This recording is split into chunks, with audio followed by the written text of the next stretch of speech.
Pai, somos gratos, Senhor, por mais um dia que Tu nos concedes de vida. Somos gratos por mais um dia que podemos, com liberdade, estar diante das Tuas Escrituras, podendo ler, estudar, dividir, pensar, meditar, aprender, Senhor. E isso é rico demais. Nos dá a oportunidade, Senhor, de podermos, nesse momento, ter os corações abertos, a nossa mente, Senhor, disposta a Te ouvir, e que aquilo que a gente possa compreender hoje, que isso faça parte, não somente, Senhor, do conhecimento, mas que isso seja aplicado dia a dia em nossas vidas, pensando na importância desse tema. Não é a minha presença aqui, Senhor, mas o que importa aqui é aquilo que Tu queres que seja dito. A minha preocupação é ter o cuidado de não falar nada mais e nada menos daquilo que para Ti é importante, Senhor. Então, me usa para que nós possamos ter um tempo aqui, ser um tempo de proveito e de valor. Muito obrigado por essa oportunidade, muito obrigado por todos que estão aqui presentes. Te agradeço por tudo em nome do Teu Filho amado Jesus. Amém. Amém. Bom, a gente vai dar continuidade aqui ao que a gente começou na semana passada.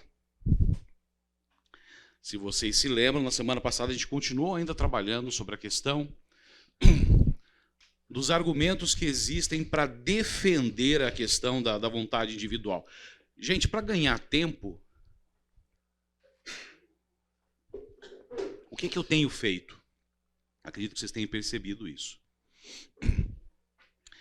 No passado, quando eu dava esse curso, eu primeiro fazia a abordagem da visão tradicional e depois trabalhava com a defesa. Nesse ano, quando eu voltei a estudar esse material, e assim, já tinha material feito e tal, eu gosto de fazer do zero. Então, ignorei todas as apresentações que tinha feito e gosto de fazer do zero. E uma das minhas preocupações era a seguinte: será que eu estou conseguindo atingir o objetivo fazendo dessa forma? Porque o meu receio era que muito daquilo que foi dito na primeira, na segunda, na terceira aula, você já nem lembrava mais. E quando eu ia fazer a abordagem de trazer um contraste ou argumentar de uma forma não favorável a essa visão, o meu medo é que quem estava assistindo o curso não lembrava. E aí ficava com uma visão equivocada. Então o que eu tenho feito? Eu já tenho apresentado os argumentos da visão tradicional, mas ao mesmo tempo eu já estou fazendo a defesa do porquê isso não representa uma forma... Pode entrar, gente. Uma forma correta, à luz das Escrituras, a gente poder compreender esse tema da vontade de Deus. Então, de novo, dando continuidade, na aula passada a gente falou sobre as circunstâncias, né? Na anterior nós tínhamos terminado o curso, falamos sobre a palavra de Deus, porque nós estamos falando sobre os sinais que nós devemos seguir para poder nos dar essa orientação. Então, não há dúvida nenhuma, a primeira é a palavra de Deus. Eu não tenho como contra-argumentar a isso. É totalmente válido.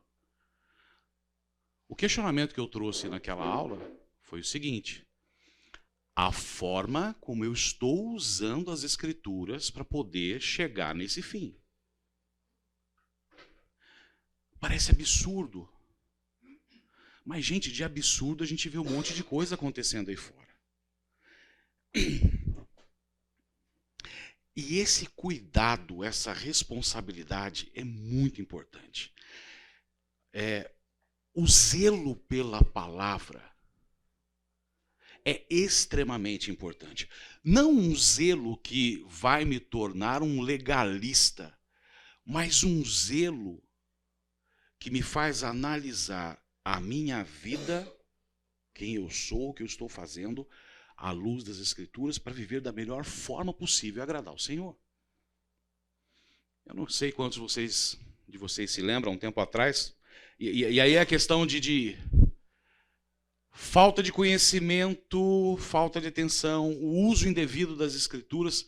Não sei se vocês se lembram no passado, apareceu no Fantástico, um caso lá de um pastor que estava dormindo com a mulher de um irmão porque ele leu lá um texto e pela leitura errada de uma vírgula,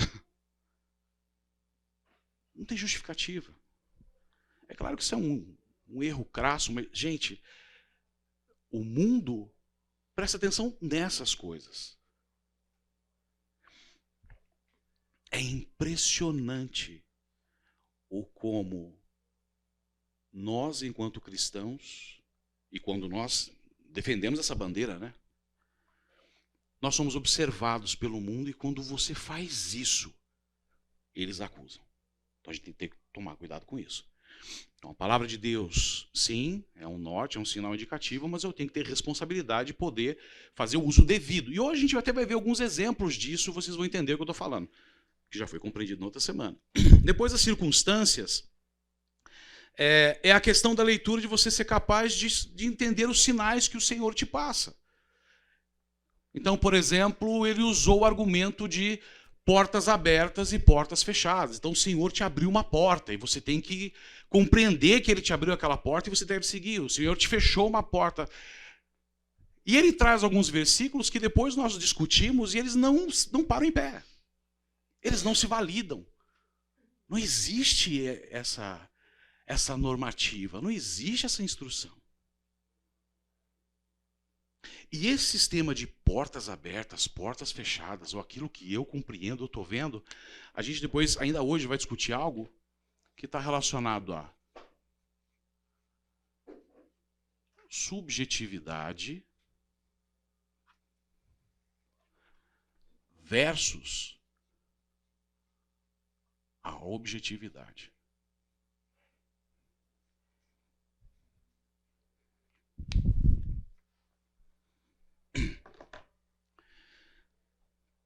Toda vez que eu ultrapasso o limite do que está escrito nas Escrituras e começo a alegorizar ou espiritualizar o que está escrito ali, eu corro um risco muito grande de entrar dentro de um ambiente de subjetividade. Toda vez que eu começo a avaliar as experiências da minha vida e raciocino sobre o que aconteceu e começo a tomar por base aquilo algo como uma verdade absoluta, dentro de uma experiência minha, e nós já vimos no estudo anterior que a experiência ela não pode validar a criação de uma doutrina. Eu posso estar entrando dentro de um ambiente de subjetividade. Agora, toda vez que à luz da palavra eu comprovo que aquilo está de acordo com uma orientação ou que aquilo não está em desacordo de alguma orientação do Senhor e sigo por esse caminho, ou eu valido através de outros eventos, porque, gente, a palavra de Deus é riquíssima. Além de normas, mandamentos, instruções, eu ainda tenho, por exemplo, no Velho Testamento, um leque gigante de exemplos históricos de homens falhos, pecadores, inseguros, alguns que foram fiéis, outros infiéis, alguns que foram injustiçados, outros que não, homens que se levantaram porque o Senhor os levantou para disciplinar o próprio povo, reis, países. Você tem muita história para você poder olhar ali e se deparar com a verdade do que é essa relação do homem com Deus, do que é o nosso coração humano. Então, quando eu trabalho dentro desse contexto, a chance de eu estar conseguindo encontrar uma informação ou validar isso de forma objetiva é muito grande. Em primeiro lugar, espero que vocês também, mas eu tenho para mim que a palavra de Deus é literal. Tudo o que está escrito aqui, eu acredito piamente, literalmente. Podem ter situações aqui que a gente olha assim, mas puxa, é difícil, né? Eu acredito que é literal. Eu acredito na criação, eu acredito na história de Jonas sendo engolido por uma baleia, eu acredito na história de Sansão. Parece a história de Marvel, né? Mas eu acredito que ali é literal. Ok? Então vamos seguir. Qual é o próximo sinal indicativo que dentro da visão tradicional é considerado como algo importante para você poder compreender a vontade do Senhor para uma decisão pessoal na tua vida? Eles defendem a questão do testemunho íntimo do Espírito Santo. Olha, dentro desse contexto, só para você entender, ele pode falar testemunho íntimo do Espírito Santo, voz íntima, impressão íntima, e daí eu começo a questionar você. Não é um risco? E ele se baseia em alguns textos. O primeiro deles, a gente pode ler aqui em João, capítulo 16, versículo 13. Mas quando o Espírito da verdade vier, ele os guiará a toda a verdade. Não falará de si mesmo. Falará apenas o que ouvir e anunciará a vocês o que está por vir. E o outro versículo está em Romanos, capítulo 8, versículo 14. Porque todos os que são guiados pelo Espírito de Deus são filhos de Deus. Então, eles se baseiam nesses dois textos, fora de contexto, para dizer que, de alguma forma, o Espírito Santo age em nossas vidas, determinando decisões pessoais. O que ele fala, ele te faz compreender isso para que você tome decisões pessoais. Se você ler esse versículo isoladamente em destaque, pode até trazer um nuance disso. Mas vamos fazer aqui uma análise, fazendo uma leitura mais abrangente do texto. Seguindo Romanos 8. Abram lá suas Bíblias em Romanos 8.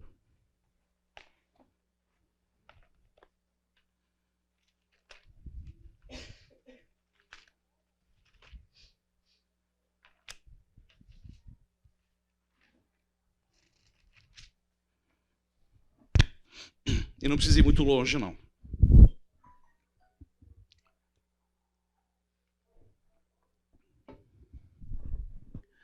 Ao invés de só ler o versículo 14,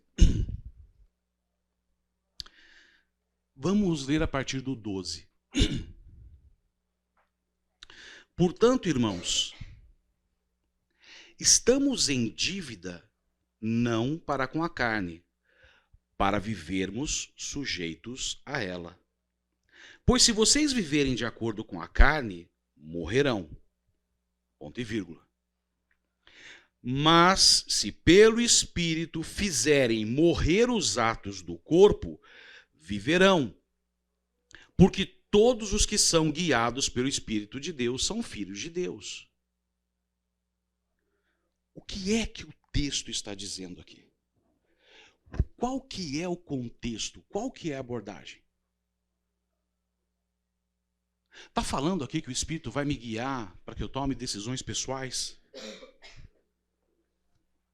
O que você está lendo aí? Qual é a verdade que está por detrás desse texto? Pode responder.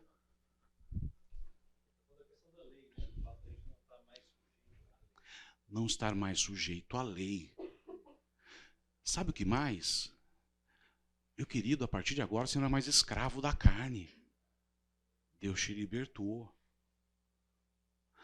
É um chamado para que você deixe aquele velho homem, se dispa daquele velho homem, se revista do novo homem e se renove a cada dia. O que ele está dizendo aqui é o seguinte: olha, não faz mais sentido você agora, depois de ter reconhecido toda a verdade, continuar vivendo do mesmo jeito. Então, não se aplica. A mesma história em João. E logo em seguida a esse texto, no capítulo 17, tem uma oração de Jesus Cristo, da preocupação dele de como é que os seus discípulos ficariam. Então, em João, quando ele traz essa abordagem, a preocupação dela é o seguinte: olha, eu vou me embora, eu não estarei mais com vocês, vocês estarão sozinhos no mundo, mas não se preocupem, porque a obra não acaba aqui. Eu não vou morrer e pronto, acabou. Tem continuidade.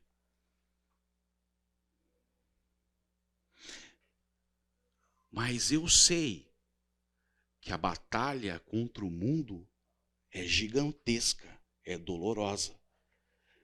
E aí, o que Cristo está dizendo para eles? Não se preocupe, o meu Espírito estará com vocês. Mas qual o objetivo do Espírito Santo aqui? Vamos confirmar lá em Atos. Atos capítulo 1.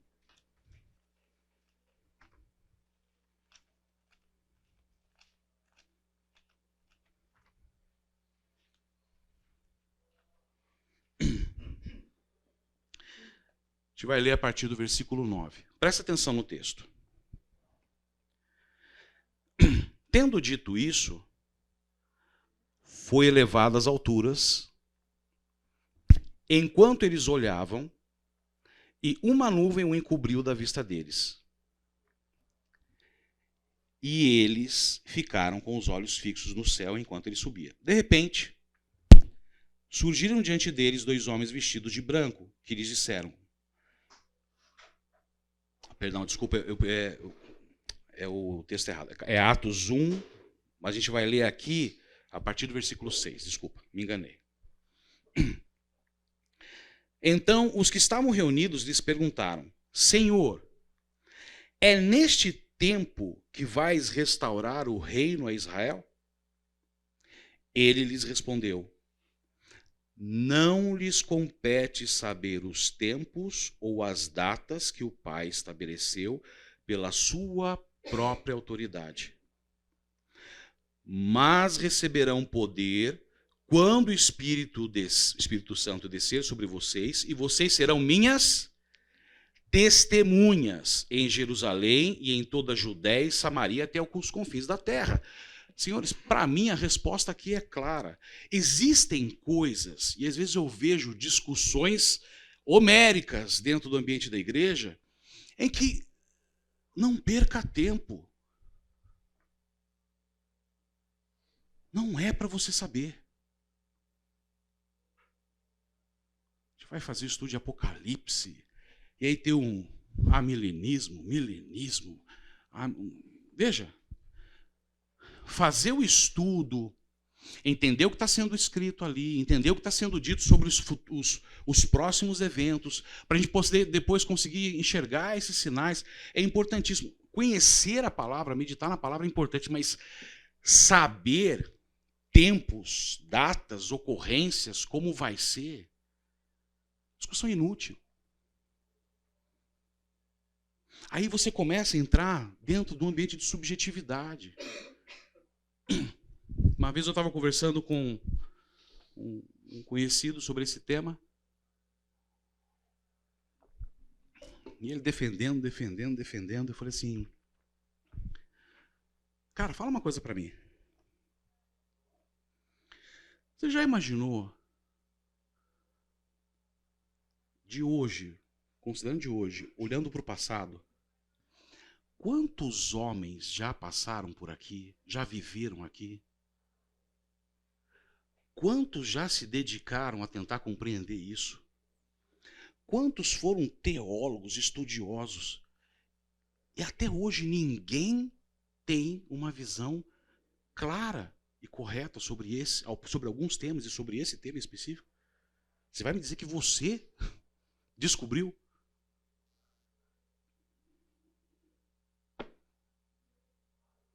Ah, mas o Espírito Santo. O testemunho, meus queridos, está aqui. Cristo falou assim, olha, deixa eu te falar. A vontade soberana do Senhor, o meu plano, os eventos futuros, como eu vou agir, se eu não vou agir, se eu vou usar a tua vida, se eu não vou usar, isso não te compete saber. Isso não é problema teu. E quando o Espírito Santo vier, ele vai te dar ferramentas para quê? E nós vamos ver um texto mais para frente. Para conseguir compreender as Escrituras de uma forma diferente. Se você pega as Escrituras e senta com um ímpio e começa a ler certos textos, o que ele olha para você e acha que você é? Você é louco. E engraçado que as Escrituras dizem isso lá na frente, em 1 Coríntios. Ele acha que você é louco. Aliás, a palavra da salvação e da cruz é loucura realmente para os homens, porque eu creio em alguém que com tanto poder não subjugou, não tomou para si, mas se humilhou, viveu uma vida de plena humildade, sem orgulho nenhum, um exemplo em todas as situações, e doou a sua vida em favor de muitos. Então, sobre essa questão do testemunho íntimo, a resposta que você tem que ter na sua mente é que o Espírito Santo vai me dar instrumentos para que eu possa testemunhar, para que eu possa estar apto a propagar as boas novas. Esse é nosso chamado. Quer saber a vontade do Senhor para a tua vida? Esse é claro. Propagar o Evangelho. E eu não preciso ter medo, ele vai criar as situações. Eu acho que tem gente que tem o dom de evangelizar ou as coisas dão certo, né? Eu me perco. Parece que todo mundo que começa a evangelizar, chega um certo momento, a pessoa... Mas eu vivencio, às vezes, situações como, por exemplo, a minha esposa, a Laís, não está aqui hoje, algumas pessoas que ela conduziu, e ela vai contando a história, você vai vendo como é que a mente da pessoa vai se abrindo, de repente cai a ficha para a pessoa, que bárbaro. Talvez a forma correta de falar. Mas não é a Laís.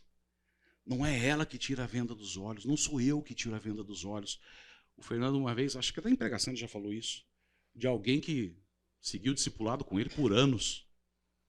E quando acabou o discipulado, ele perguntou para todo mundo, olha, e aí, fez sentido para você? Fez sentido? E um dos homens falou assim, olha, gostei de participar, foi muito legal, mas continuo achando que isso tudo... E o Fernando respeitou a decisão dele. Aí um dia, o Fernando não pôde pregar, teve que viajar, foi o Weber que pregou, o Weber pregou, o cara assistiu o culto do Weber e se converteu. Não é Fernando. Não foi o Weber. É o Senhor que age. Então, nisso sim, eu tenho que crer. Só para confirmar que está aqui em Atos, vamos lá para 1 Tessalonicenses, capítulo 5.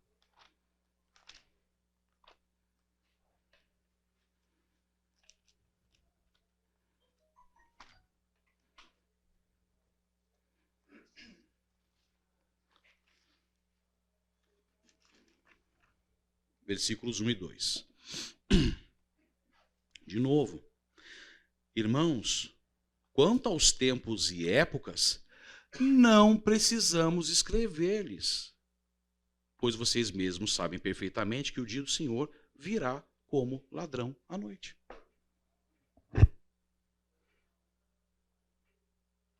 Sabe quando será o dia do Senhor? Quando você menos espera. E temos vários textos dizendo isso. Muito bem. Ainda dentro do testemunho íntimo do Espírito Santo. Filipenses 4, versículo 7. E a paz de Deus, que excede todo entendimento, guardará o coração e a mente de vocês em Cristo Jesus. Colossenses 3,15. Que a paz de Cristo seja o juiz em seu coração, visto que vocês foram chamados para viver em paz como membros de um só corpo, e sejam agradecidos. Dentro da visão tradicional, o que eles dizem é o seguinte: além de eu compreender a segurança que eu tenho de que eu estou certo, de que realmente consegui fazer a leitura correta do que o Espírito Santo me falou, ou dessa impressão íntima que eu tive, é porque logo depois eu vou sentir paz. É porque depois eu vou sentir uma sensação de segurança, de satisfação. Está correto?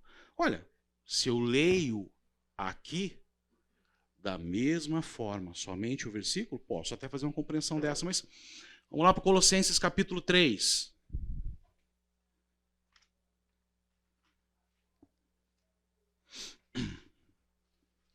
Ao invés de ler somente o versículo 15, nós vamos ler o versículo de 12 a 16. E aí, se pudesse, eu queria que você desse a sua... participasse do estudo e falasse o que você acha. Portanto, como povo escolhido de Deus, santo e amado, revistam-se de profunda compaixão, bondade, humildade, mansidão e paciência. Ele está te dando uma orientação aqui sobre quanto ao modo de viver. Segue. Suportem-se uns aos outros e perdoem as queixas que tiverem uns contra os outros. Então, primeiro ele te traz uma série de características que você tem que exercer enquanto cristão. Ter compaixão, ser bondoso, ser humilde. Humilde é você não se achar superior ao teu irmão. Não se colocar numa situação de que eu sou melhor. Eliminar um dos traços naturais do ser humano, que é o orgulho. Humildade, mansidão e paciência. Para que depois ele fale assim: suportem-se uns aos outros. Porque é difícil.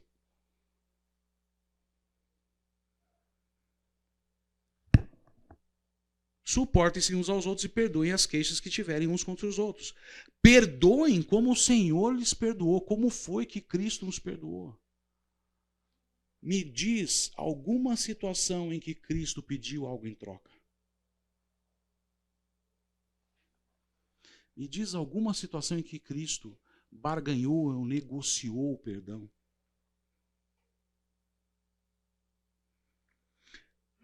Acima de tudo, porém, revistam-se do amor, que é o elo perfeito. Aí vem o 15. Que a paz de Cristo seja o juiz em seu coração, visto que vocês foram chamados para viver em paz como membros de um só corpo. Habite ricamente em vocês a palavra de Cristo. Ensinem e aconselhem uns aos outros com toda a sabedoria e cantem salmos e hinos e cânticos espirituais com gratidão a Deus em seu coração. Qual é a mensagem que está sendo dita aqui? É uma paz de ter segurança de que eu estou fazendo o que é certo.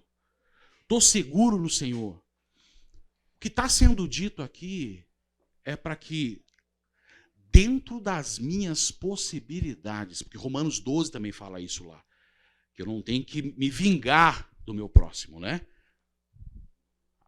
A vingança, a justiça, a ira é do Senhor. E ele fala assim, olha, dentro das possibilidades, conviva bem com o teu irmão. E aqui ele está, na realidade, orientando o seguinte, olha, tem que suportar,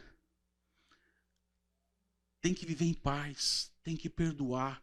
E essa paz que ele está falando é uma paz de você olhar e falar assim, puxa vida, estou cada vez me parecendo mais com Cristo, porque o que eu estou fazendo é sobrenatural. Não sou eu.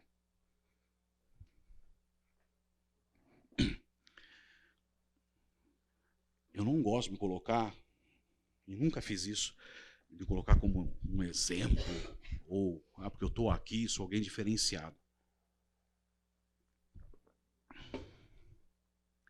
Sou alguém igual a vocês, com dificuldades, lutas, e com áreas da minha vida que eu enfrento batalhas. E uma delas pode não parecer, mas eu sou meio nervoso. Talvez alguém fale assim, não parece sim, né? O Josemar já piscou o olhinho. Isso sempre foi minha luta. E quando eu me converti e vim para a igreja, o como isso escancarou.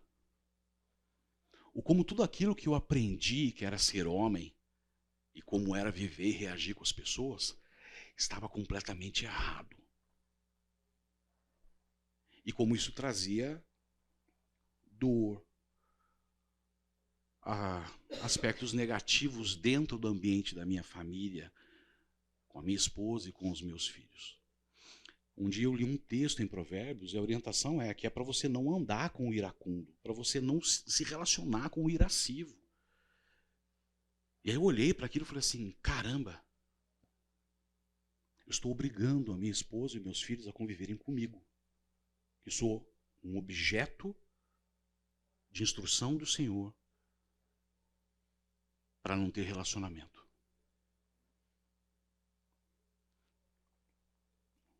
É difícil, você apanha, você aprende. E aí é aquela condição que você fala, nossa, eu acho que agora eu estou bem. Porque acontecem certos eventos e você consegue reagir da forma correta e faz, e faz, e faz. Aí um dia... E aí eu dei até um estudo uma vez na Koinonia sobre isso, porque aconteceu naquela semana. Estava com minha esposa, com meu sogro em casa. Meu sogro é ateu, por convicção. Já conversamos, já falamos, e aí chegou um certo momento em que eu comecei a ver que a palavra de Deus estava sendo ferramenta de briga. E não mais de falar da palavra do Senhor. Então, parei. Então, quando ele fala alguma coisa, eu só tento mostrar para ele, olha, eu não concordo com a sua visão por causa disso, disso e disso. Mas um dia, numa semana ruim do Ricardo, não foi um dia ruim, foi uma semana ruim. Olha eu já me justificando aqui, né? A mulher que tu me desse, mas... Gente, eu nem estava na conversa. E o meu sogro falando com a minha esposa e de onde eu estava. Com essa vozinha mansa que eu tenho. Eu abri a boca. Aí meu sogro falou assim, viu, o que você tá bravo comigo? E aí eu me vendo numa situação pior ainda, de não saber ter a resposta, fiz mais bobagem ainda. Quer fechar com chave de ouro? Meu sogro virou para mim e falou assim, um cara com tanto conhecimento assim da palavra de Deus, é assim que se reage comigo?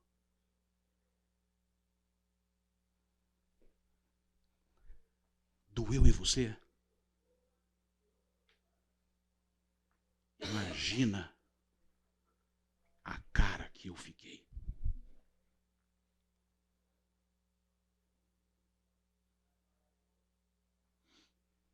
E eu parei e fui embora, porque sou orgulhoso. Eu ia perguntar isso. O duro é pedir perdão. O duro é pedir perdão. E tive que esperar um tempo.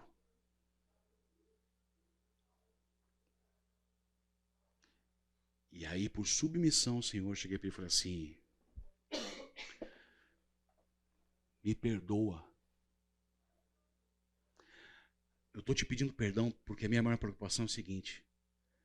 O Deus que eu acabei de apresentar para você, que eu creio, não representa a minha atitude. Eu não sou. O Deus que eu creio, e você estava correto, não me instruía a fazer aquilo ali. Quando eu ajo daquela forma, esse sou eu. Parabéns, mais uma vez você conheceu o Ricardo Cota. Quando você me vê agindo diferente, tenha certeza, não sou eu. É Cristo que vive em mim. Essa é a verdade que eu tenho para mim. Te peço perdão, mas eu tenho uma segurança. Na Bíblia diz que todos somos pecadores, estamos destituídos da glória do Senhor. Mas a Bíblia me diz que eu tenho acesso agora, direto ao Senhor, e posso pedir perdão para Ele e para você a qualquer momento. E serei salvo. Virei as costas e fui embora.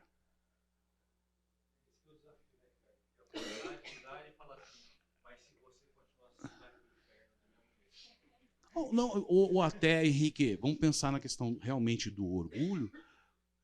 Era eu ir lá e argumentar e justificar o porquê da minha ira. Esse é o pior. Eu posso até te dizer que o que eu estava pleiteando ali era... Não é que era justo, era legítimo. Era legítimo.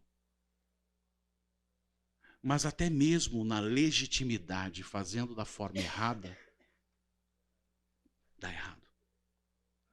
Então, quando eu vejo um texto desse, a orientação é, olha, suportem-se uns aos outros. E aqui ele está falando no ambiente cristão, mas também fora. E viu, quem é que aqui não trabalha aí fora e às vezes é humilhado, constrangido, provocado? Diariamente, as pessoas querem competir com você, querem mostrar que são melhores que você. Ou te colocar no teu lugar. Essa semana, um projeto grande que eu estava vendendo. Gente, 4 meses de trabalho, 19 reuniões, na hora de fechar o contrato. Eu falei assim, a gente vai na quinta? Não, você não vai.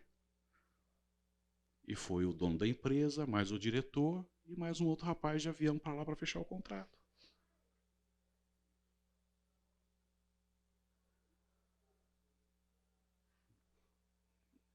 Algum problema para você? Eu falei, não. Mas é todo um trabalho. 19 reuniões. E quem vai tirar o louro? Isso é o dia a dia. Esse é o mundo. Mas nós somos orientados a viver de outra forma. Então aqui não tem nada a ver com uma decisão pessoal que o Espírito Santo vai agir. Eu falo assim, não. Vá lá e fale que eu vou sim, eu pago do meu bolso essa passagem de avião. Não é nada disso que o Senhor está dizendo. Não é essa a mensagem. Continuando aqui, ainda testemunho íntimo do Espírito Santo. Lembra que eu falei? Alguns dizem que é uma voz íntima, uma voz do Espírito, impressões internas. Isso é questionável. Depois a gente vai ver até o porquê.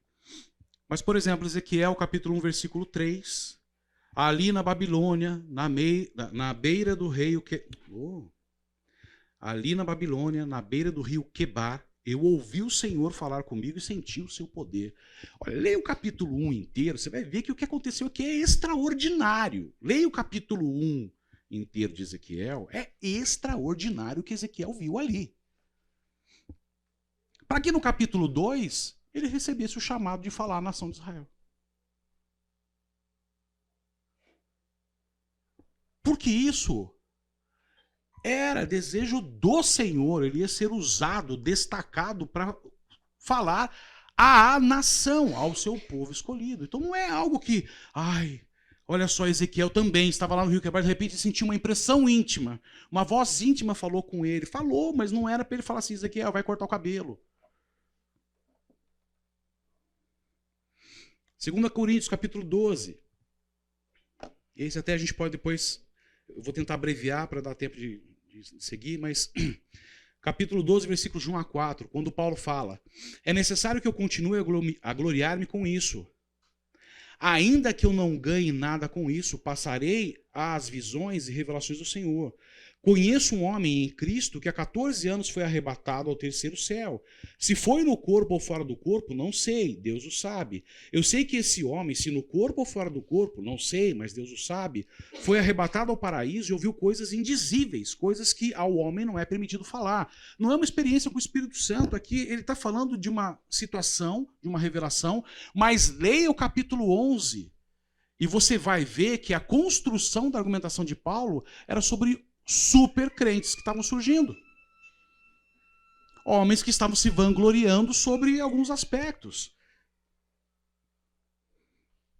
E ele fala, e leia o capítulo 12 da forma correta. Ele vai falar assim, viu? Aliás, no capítulo 11 mesmo ele fala, se há alguma coisa em que eu me vanglorio, é no sofrimento que eu tenho tido por Cristo. E no 12 ele fala, eu até podia me gloriar sobre essa questão aqui. Não está claro que é Paulo, mas supostamente pode ter sido Paulo. E alguém que tem uma experiência dessa, senhores, eu vou dar um intervalo hoje, fica tranquilo, tá? Semana passada eu pulei.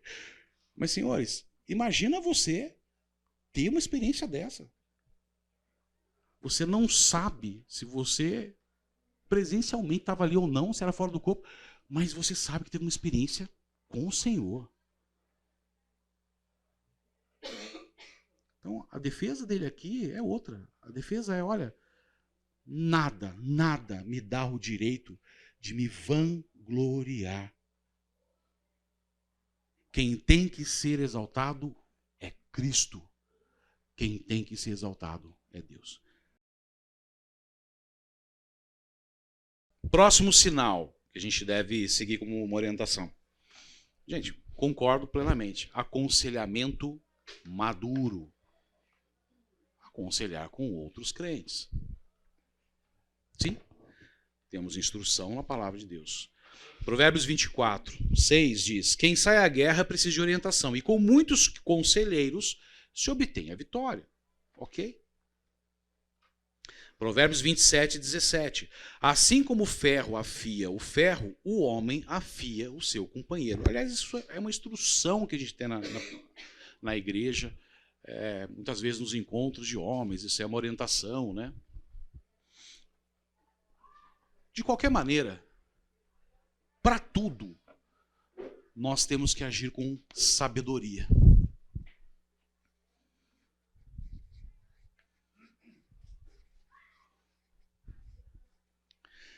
Porque muitas vezes você vai buscar um aconselhamento, ou uma instrução, ou uma orientação com alguém, e pensa,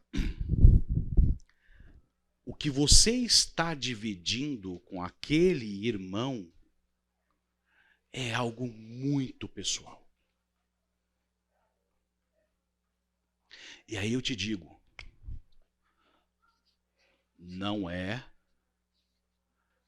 qualquer um.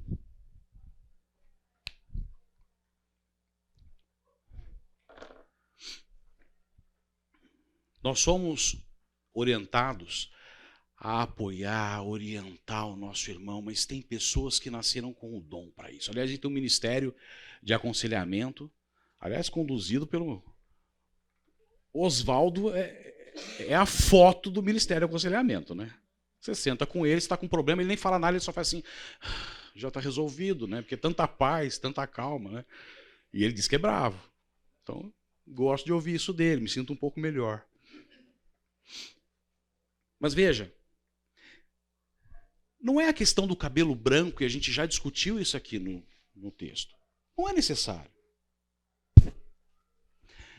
Mas é alguém que tem compromisso com o Senhor, e se é alguém que tem compromisso com o Senhor, ele sabe da importância de ouvir algo e guardar aquilo e tratar com você e o assunto morrer ali.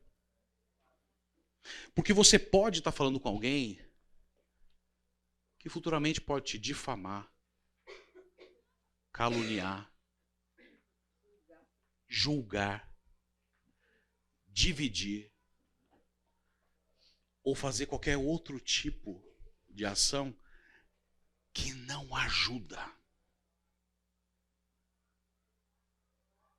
Sabe aquela condição de chega numa roda de oração ou numa coinonia, num grupo de mulheres, a gente precisa orar pela irmã tal. Nossa! Mas por quê? Aí ela passa a ficha corrida da vida da pessoa.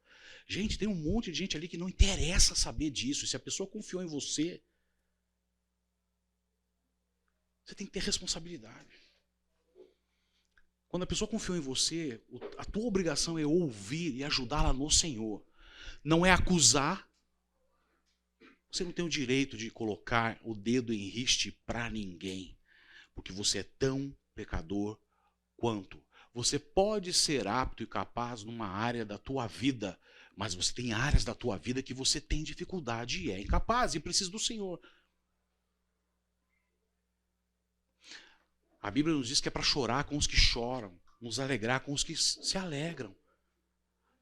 Quantos aqui têm a liberdade de, às vezes, ter uma situação gostosa, de alegria na sua vida, e você olha para o lado e fala assim, com quem que eu vou dividir isso? Então, nesse contexto, é só uma questão de cuidado. Procure saber se aquela pessoa já passou por uma experiência semelhante. Então, por exemplo, eu tenho 2 filhos. Uma filha que vai fazer 20 anos e um filho que já fez 18. Quer dizer, 18 e 19 anos. Se eu estou passando por alguma situação que eu preciso de orientação, não estou sabendo lidar com algo que está se passando na vida deles, quem é que eu vou procurar?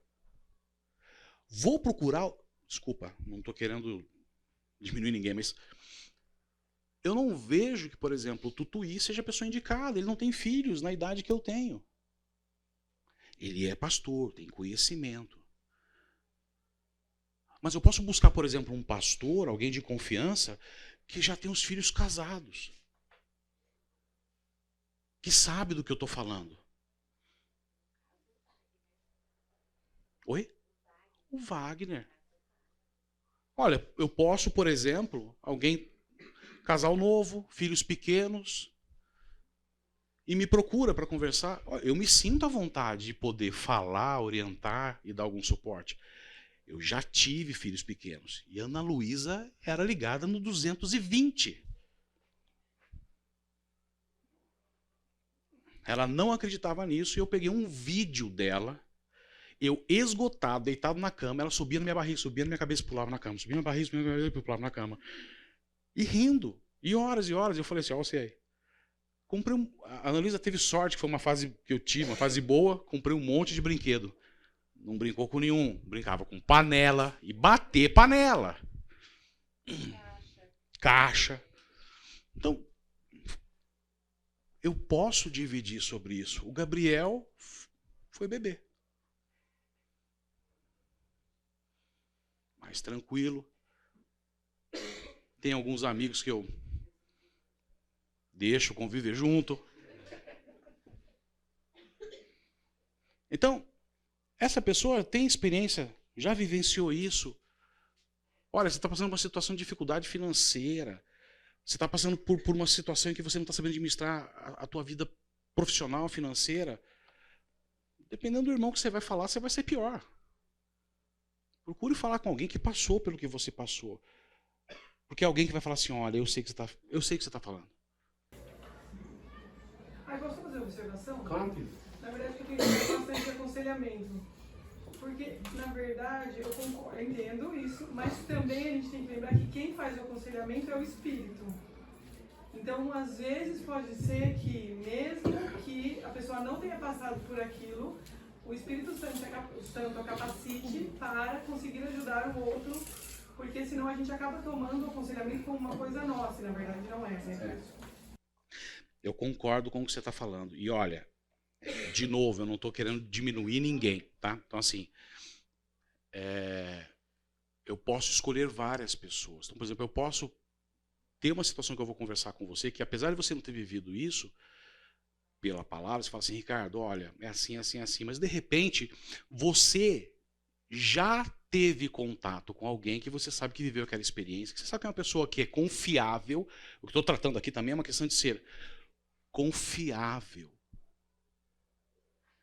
Alguém que saiba responder à altura do respeito, da responsabilidade, do cuidado com o que está sendo dito aqui. E aí você pode orientar, olha, tem um irmão assim, assim, assim, que se você sentir à vontade, acho que é legal dividir o que ele viveu. Fala, Henrique. Só complementando ali, né? O que acontece é o seguinte, embora, né, a pessoa seja crente, o Espírito Santo habite nela, etc, etc. O que acontece, vamos pegar esse exemplo que o Ricardo deu aqui de criação de filhos, é que acontece o seguinte, quando você não tem um filho naquela fase, você pensava de um jeito. Quando você tem um filho naquela fase, você começa a mudar a sua forma de pensar. Por exemplo, eu poderia pensar quando meu filho tinha, e de fato isso aconteceu várias vezes, quando ele tinha 10 anos de idade, eu pensava assim, quando meu filho for adolescente, se ele fizer isso, eu vou agir de tal forma. Aí o que acontece? O seu filho começa a ser adolescente, você começa a agir de tal forma, e aí você começa a ver, sabe por quê? Que tá dando errado. Aí você vai conversar com pessoas que já teve filho adolescente, que também tem o espírito, também estão na opção da mesma igreja, também conhecem as escrituras, etc. E o cara fala assim pra você, meu amigo, se você fizer isso daí, a rédea do cavalo vai estourar na sua mão e você vai ficar sem o controle do cavalo. Não, mas tem o texto lá que fala o seguinte, tá? Tem esse texto, mas não aplica neste contexto de criação de filho que você vai se dar mal. Porque eu já fiz assim, isso, a mesma coisa com meus filhos e não deu certo. Então a grande verdade é o seguinte, enquanto você não tem, eu diria o seguinte, humanamente falando, pelo menos, é impossível você ter essa visão. Porque você acha que a coisa,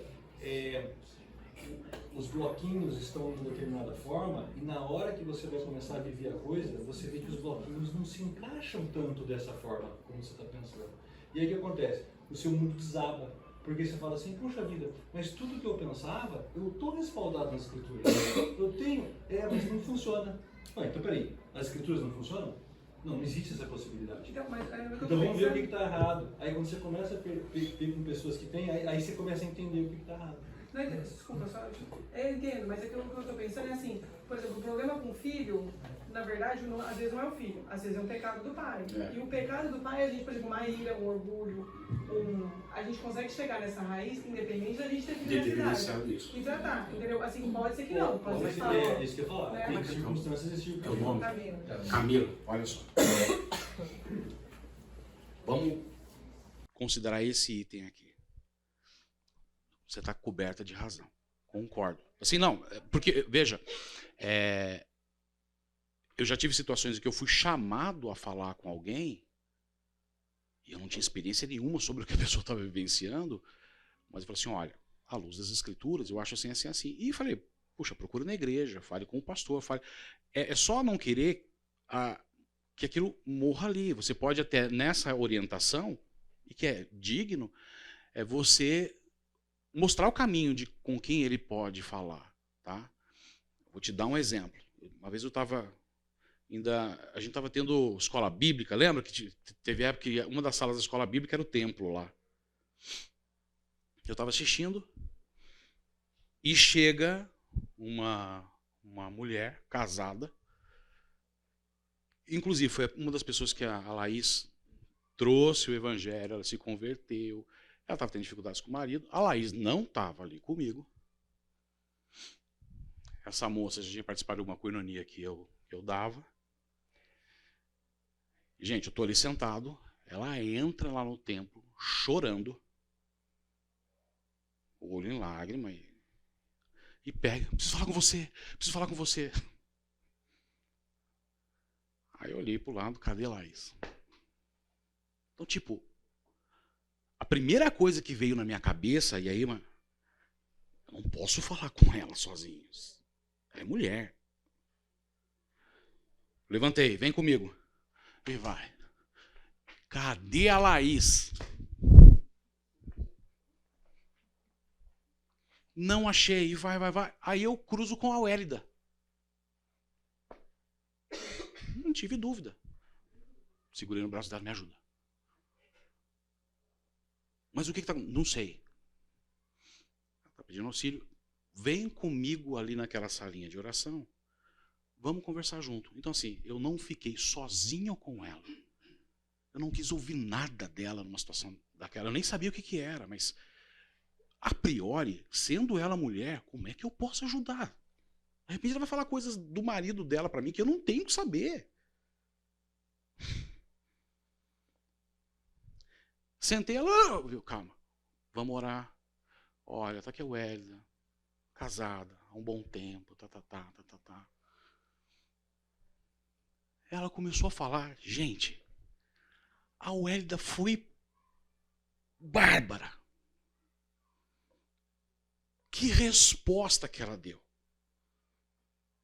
Não precisei ficar ali, não. Saí. Resolveu a situação. Então, tanto na questão de ser procurado como um cristão maduro, também saber como agir, como responder, como também na questão de procurar alguém. E ele fala nos muitos conselheiros. Formação profissional, Gabriel, vai falar com esse, vai falar com aquele, vai falar com esse, cada um é de uma profissão e vê o que dá. São muitos conselheiros. Mas, oi, querido. Não, só existe um aspecto também de você ser maduro na fé, que é meio que inevitável que uma pessoa madura na fé também não tenha um tempo de casa. Então, de certa forma, Muito a bom. experiência, o cara ser maduro na fé, ele agrega também a experiência do tempo. Então, não é... Claro que a gente não pode, que nem a Camila talvez tenha ressaltado, não confiar simplesmente na experiência, ou por a pessoa ter passado por experiência, ela tem que ser um cristão maduro na fé, né? Mas é uma coisa que às vezes eu entendo que ande junto. Tanto que um cristão maduro na fé, por exemplo, não vai aconselhar uma mulher que venha falar com ele por questões de ser maduro na fé. Falar, isso não... Mas você entende que isso, por exemplo, eu ouvi de alguém que me deu essa orientação. Porque talvez eu nem soubesse e pudesse ter agido errado. Ou porque talvez eu fiquei imaginando na situação de tipo, se fosse a Laís, eu não ia querer que ela fosse falar com um homem e tudo estava indicando que ela ia me falar do marido dela. Não me interessa. É uma questão de coerência, né? Eu acho que Deus é muito coerente com tudo, né? Então, quando a gente para pegar outras situações, quando a gente está com um problema, por exemplo, uma depressão ou qualquer outra doença física, existe a opção de a gente confiar no Senhor? Claro, ela tem que ser a primeira. Tudo que acontece conosco está debaixo do poder dele, mas Deus não capacitou os homens. Eu vou procurar um psicólogo, vou procurar um médico, vou... Você sabe que foi importante você falar isso. Então, olha só. Uma depressão. Diabetes. Você quer ver uma pessoa que tem alteração, às vezes, de humor e comportamento? Problema hormonal. Mulher tem um período, nem todas, umas são mais exacerbadas. Pelo amor de Deus, ninguém vai me bater aqui, tá? Mas tem mulher que fica... Tem mulher que chega esse período aí, ela fica irreconhecível, né? Hormônio. E aí, quando a pessoa está numa situação como essa, é muito específica. E por mais que você fale, você oriente, às vezes ela precisa de mais apoio, ela não consegue sair disso. Mas vamos lá, gente, deixa eu seguir. Mas ótimo, excelente aí a discussão. Vamos só para poder acabar esse contexto, que na semana que vem eu quero começar uma nova sequência de ensino. Tá? Bom, outro, desejos pessoais. Esse daqui, para mim, eu acho que é o mais problemático, né? Desejos pessoais é complicado. Às vezes é algo que você quer e não está alinhado assim tanto com o Senhor. É mais o que você quer. Às vezes é o que você quer e não tem problema nenhum você querer aquilo. Não há limitação do Senhor. Mas o problema é a forma como eles abordam isso. E aí até vamos considerar os erros que eles mesmos trazem. Extremos a serem evitados. Dentro dessa condição de desejos pessoais, é você imaginar que tudo que você quer, tudo que você deseja é pecaminoso, é errado, e aí você se baseia em Isaías 64:6. Somos como impuro todos nós, todos os nossos atos de justiça são como trapo imundo, murchamos como folhas, e como vento as nossas iniquidades nos levam para longe. Então assim... Aí tem aquele irmão que se coloca numa condição de que não, nós somos pecadores, não há nada de bom que pode vir de mim, e não. E olha, eu esqueci de trazer. Tem um livrinho, você não vai gastar tempo, e é barato, do John Stott, Do Orgulho à Humildade. Gente, é desse tamanho, fininho, compra. Eu nunca apanhei tanto em um livro. E ele fala que isso é um traço de orgulho. Não. O Senhor que vai dizer, porque eu não sei. Porque... Viu? À medida que você reconheceu a Cristo E um dos objetivos é você ter uma vida transformada e ser transformada dia a dia e você se despir e renovar e revestir do novo homem. É óbvio que você tem que começar a ter capacidade de ter desejos mais alinhados com o Senhor. Desculpa. Ou melhor, acaba sendo desculpa, né? Eu desejei isso e fiz. Mas é porque esse é meu coração, um trapo imundo. Agora, o oposto também não é bom. Que é a questão dos gêmeos idênticos. E você foi para a igreja, se converteu, começou a estudar a palavra e pronto. Você é quase que um enviado do Senhor aqui na terra, né? Você se olha no espelho, Senhor. E aí, ele se baseia em Filipenses 2,13. Pois é Deus quem efetua em vocês tanto querer quanto realizar, de acordo com a boa vontade dele. Então não é que é os teus desejos. E de novo, a mesma história. Ele vai te usar a hora que quiser, do jeito que ele quiser, como ele quiser. E você pode nem estar sabendo disso. Como, por exemplo, no estudo de hoje. Preparei tudo isso aqui, eu não imaginaria que a gente ia ter uma discussão tão rica. Semana passada eu saí daqui aprendendo algo fantástico sobre livre-arbítrio. Eu não ia falar sobre essa questão. É uma troca. Salmos 37,4. Deleite no Senhor e ele atenderá os desejos do teu coração. Também não é isso. Você está tão assim que saiu. Como é que essas igrejas pentecostais fazem? Os sapatinhos de fogo. Eu determino.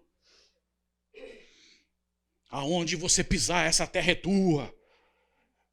E eles fazem uma dancinha junto, né? Eles têm todo um traquejo para falar essas coisas. Então, cuidado. O centro sempre será Cristo. Quer exemplo maior? Vamos refletir no Senhor. Lucas 22:42. Pai, se queres, afasta de mim esse cálice. Ponto e vírgula. Morreu. Contudo, não seja feita a minha vontade, mas a tua.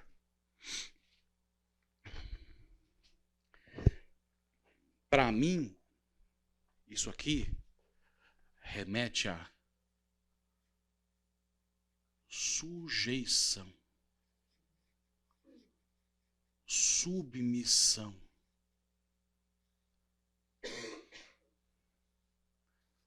De alguém que é capaz. Entenda o que eu estou dizendo. Na semana passada, nós trouxemos um exemplo, ou foi na retrasada, agora começa a chegar no final do curso e já começa a misturar as aulas, né? Mas o exemplo de Cristo, desde pequenininho. E a mãe dele, como dizia a lei, todo ano levava ele lá para o templo para ouvir das Escrituras, para aprender. E quando nós lemos o texto em que os pais saíram, cadê Jesus? Cadê Jesus? E voltaram, ele estava lá com os escribas, os conhecedores da palavra, ele estava lá aprendendo. Está lá dizendo que ele estava estudando e aprendendo. Mas quando ele falava, chamava a atenção dos outros. Então assim, Cristo desde o início se preparou, se capacitou. E aí quando chega num evento desse, aí, tirando toda a questão de que ele poderia se entregar ou não, ele poderia decidir, ele tinha toda a liberdade para isso, ele tinha o direito disso. Ele fala, seja feita não a minha vontade, mas a dele. Então assim, Senhor, quero fazer isso, mas que seja feita a tua vontade. E esse quero que seja feita a tua vontade é realmente entregar. Sabe, não é uma coisa mágica, mística. É simples. A matemática é aquilo deixar de tomar o tempo da tua mente. Porque quando você se submete e entrega e se sujeita, aquilo que você tanto quer deixa de ter valor. E isso agrada o Senhor. Porque o que tem que ter valor na tua vida é quem? É Cristo. Então, Senhor, olha, eu quero isso. Mas isso não é mais importante do que a forma como eu te desejo, do que a forma como eu te quero. Senhor, eu tenho tal situação, não sei como é que vai ser. Mas eu não quero que isso tome o meu tempo de tal forma em que eu diminua esse relacionamento, essa submissão, essa intimidade contigo. Tá? E aqui, em Romanos 7, mais a questão da luta que nós temos. Isso é claro, a gente tem que ter essa condição de se entregar, porque a nossa maior luta é a carne. Romanos, eu não vou ler aqui o texto para a gente passar mais um slide, mas em Romanos 7 é toda uma argumentação de Paulo falando assim, olha, existe uma lei, a lei da carne, a lei que eu não tenho controle sobre ela. Essa é a minha batalha diária, porque aquilo que eu quero fazer eu não faço, mas aquilo que eu não quero é isso que eu faço. E aí chega Paulo dizendo, fala assim, miserável homem que sou. E no capítulo 8 ele fala como é que você consegue ter vitória nessa condição.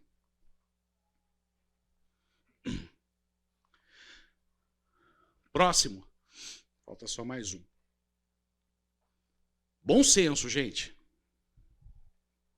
Você não está lidando com qualquer um.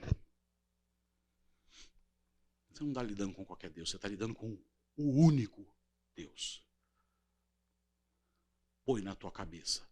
Nós não somos capazes de compreender, dimensionar ou saber quem é esse Deus. Mas Ele te conhece perfeitamente. Bom senso. Provérbios 1:7. O temor do Senhor é o princípio do conhecimento, mas os insensatos desprezam a sabedoria e a disciplina.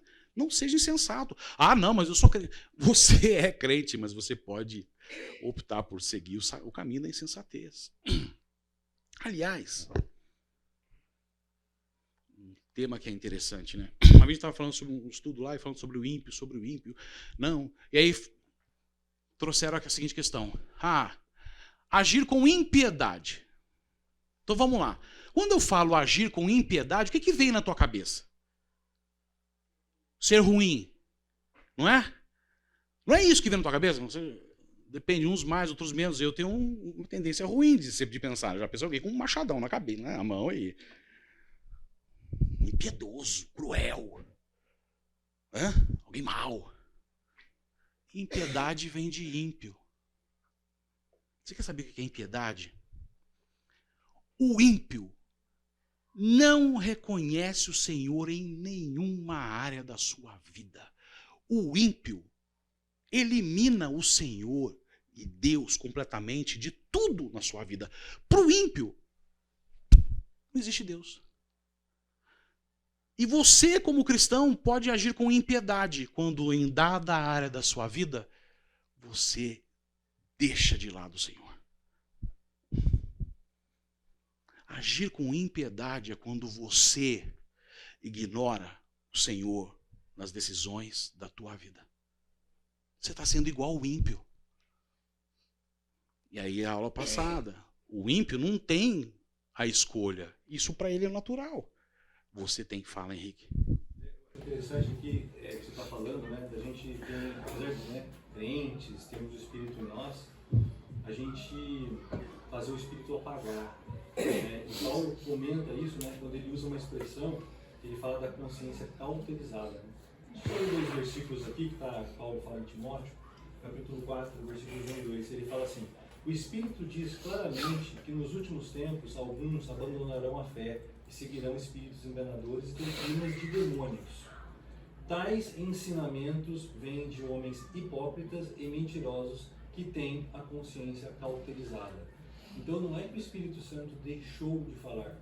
O Espírito Santo continua apontando o caminho correto, continua apontando a forma como Deus fala. Nem Paulo vai falar no capítulo 8 que você falou, né?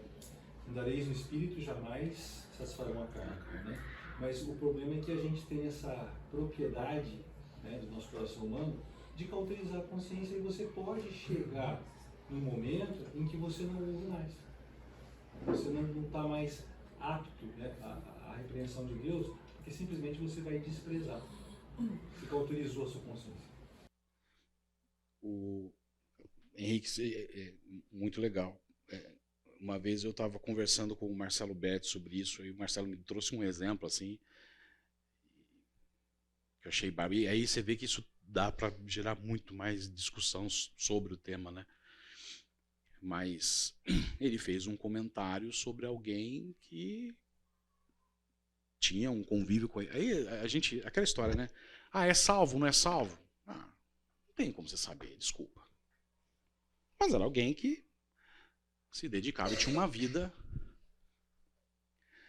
Mas a pornografia na vida dele foi algo tão intenso, que, segundo o Marcelo Betti, falou, cara, ele tinha mente cauterizada. Então, para ele, aquilo não... Aí você olha, puxa, e dá medo, né? Porque imagina você insistir no pecado, e o Senhor, quem é médico aqui, sabe, né? O que é cauterizar, né? É você matar um tecido, correto? Você vai lá e queima aquele tecido. E se eu estou falando cauterizar a mente, neurônio não se regenera, correto? Imagina o Senhor ir lá na tua mente, essa área aqui ó, de consciência moral, ele... Pronto. Vai. Vive esse lixo que você quer viver. Vai. Que medo. Bom senso. Inclusive essa imagem que tem aí, né? A gente vê que no finalzinho, o que acontece? Né? O filhote vai querer dar uma rosnadinha para brincar, provavelmente com o pai, e aí ele recebe uma rosnada de volta, que no final do vídeo dá para perceber que ele reconhece ele pega os seus olhos e se dirige ao chão, que é a postura do animal quando o animal está submisso, né? Ele olha para o chão. Agora, tem pessoas que agem dessa forma, aí o leão dá aquela rugida e a pessoa continua rugindo pro leão. Caim, o que Caim fez? Hã? Caim, cadê teu irmão? Ah, lá cedo meu irmão? Só agora babá dele? Caim, pelo amor de Deus, Caim, o sangue do teu irmão tá clamando da terra pra mim. Ah, e agora por causa disso, gente, o que você faria? Você não se ajoelharia e falaria assim, ai, Senhor, desculpa. Perdão. E aí você vê toda a descendência de Caim, ladeira abaixo.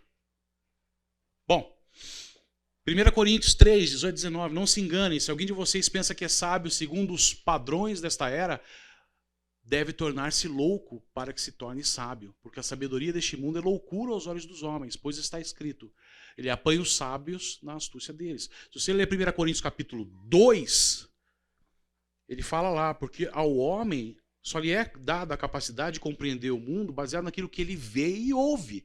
Então, quem não tem a ação do Espírito Santo, quem não é salvo, compreende como? Daquilo que ele vê, que ele lê, que ele assiste, que ele vivencia, das experiências. É assim que é o aprendizado dele. Nós não. Quando somos sinceros e verdadeiros, nós temos acesso a fazer a leitura e o Senhor... E aí é por isso que eu sempre falo, não é teu. Não se vangloria nisso. Lemos o texto de Paulo. Não se vangloria nisso. Se você conseguiu compreender algo, puxa, de muito valor, ajoelha e agradece e fala assim, Senhor, onde é que eu posso agora usar isso para poder engrandecer meu irmão? Viu? Sem levantar a bandeirinha de que, olha, eu descobri isso, viu? Eu estudei intensamente sobre esse tema. Irmãos, escolho entre vocês 7 homens de bom testemunho, cheios de espírito e sabedoria. Passaremos a ele essa tarefa. Atos 6:3, bom senso também nas escolhas. E por último, orientação sobrenatural e especial. Gente, eu não vou falar nada. Só dá uma olhada aqui nesse slide e fala alguma coisa que você está achando engraçado. Não tem nada de graça, né? Mas uma coisa que você está achando... Está te chamando a atenção nesse slide.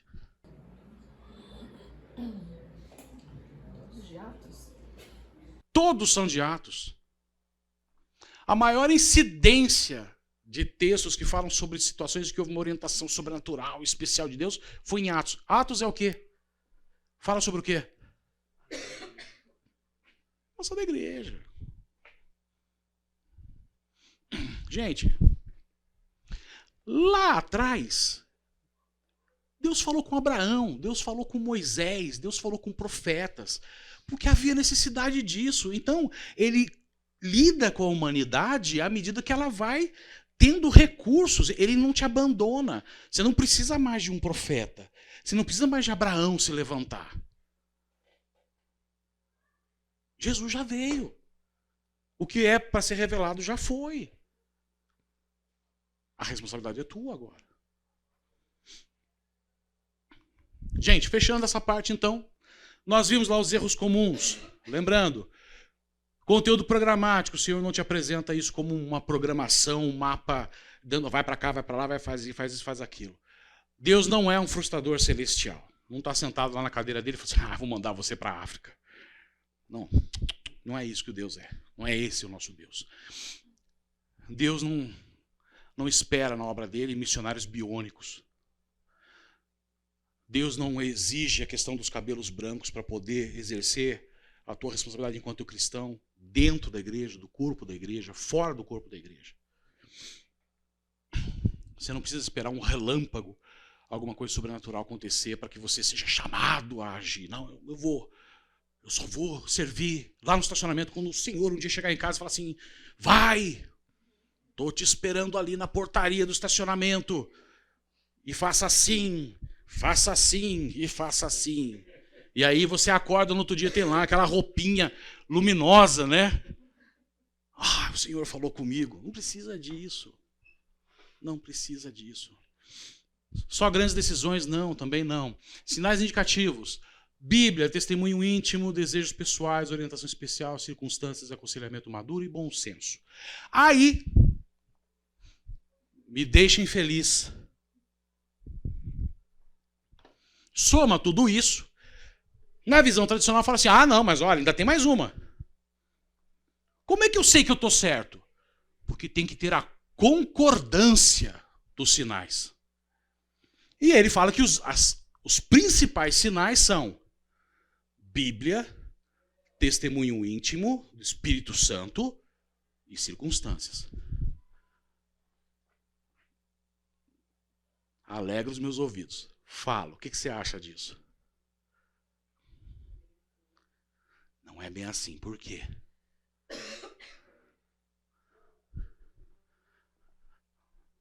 No primeiro já mata. Se a Bíblia está dizendo que não, eu não preciso fazer concordância com mais nada. Você entende que já cai por terra? Não matarás. Mas eu vou esperar o Espírito Santo falar no meu coração, porque aquele irmão vai se ver comigo. Não. Se o Espírito Santo falou contigo e te revelou, não precisa de concordância. Se você teve essa experiência, e eu não duvido que você possa vir a ter. Circunstância sim, porque cabe a você. Então entende que tudo isso cai por terra e entra no ambiente da subjetividade. E se eu for trabalhar no ambiente da objetividade, o primeiro já mata. 2 minutos para mim, só para acabar essa aula. Resultados. Paz e bênçãos. Você já estudou comigo hoje que essa questão de paz, na realidade, estava focada mais num relacionamento com os irmãos. E também se for a questão da paz que você sente no Senhor, não tem problema nenhum. Mas sabe qual é essa paz? É de ter segurança. De que em qualquer circunstância, como em Filipenses 4, Paulo fala de tudo que ele viveu na abundância, no sofrimento, na dor, ele viveu e tudo ele pode naquele que lhe fortalece. Essa é a paz que está sendo dita aqui. Oração, sem dúvida nenhuma. Oração é o limpador de para-brisa. Você vai lá fazer uma trilha de carro, passou numa poça de barro, vem aquele barro no vidro do teu carro, você não enxerga mais nada. É a aguinha e limpador de para-brisa, para você voltar a enxergar de novo. Isso sim. Colocar em oração tudo. E, fechando a aula, tem como, né, gente? Comunhão com Deus. Comunhão com Deus é algo que você que é desenvolvido e é uma escolha tua. Na oração, na leitura, na meditação, e sendo responsável em falar sim, não e etc. Amém?